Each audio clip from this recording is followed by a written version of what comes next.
काही होणार नाही हे सगळं करून, काही उपयोग नाही याचा. माझ्या अंगाची कातडी सोडली जात होती, पण जिभेवर फक्त धर्म होता. मी माझं अंग प्रत्यंग गमावलं, पण स्वराज्य झुकू दिलं नाही.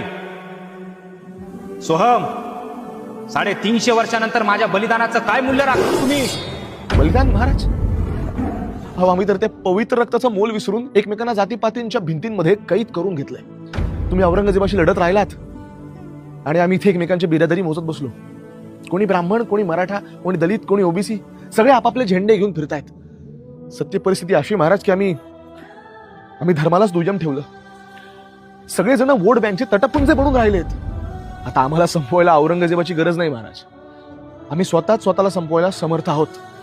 आम्ही मंदिरात जाणं सोडून दिलं, त्यामुळे कोणीतरी येतं, तांदळाची गोणी देतं आणि आमचा इमानच विकत घेतं.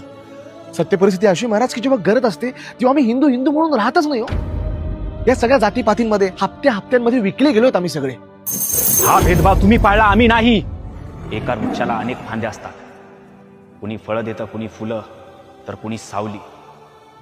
सर्वांची कामं वेगळी, पण मूळ एकच. आणि रक्तही सर्वांचं सारखं वाहत आहे. लक्षात ठेव, फांद्या तोवरच जिवंत आहे जोवर वृक्ष जिवंत आहे. आणि मूळच कापली गेली तर ना फुलं उरतील ना फळं. अरे, औरंग्याची तलवार जेव्हा चालायची ना, तेव्हा ती तुझी जात विचारत नव्हती. तिला फक्त तुला आणि तुझ्या अस्तित्वाला संपवायचं होतं.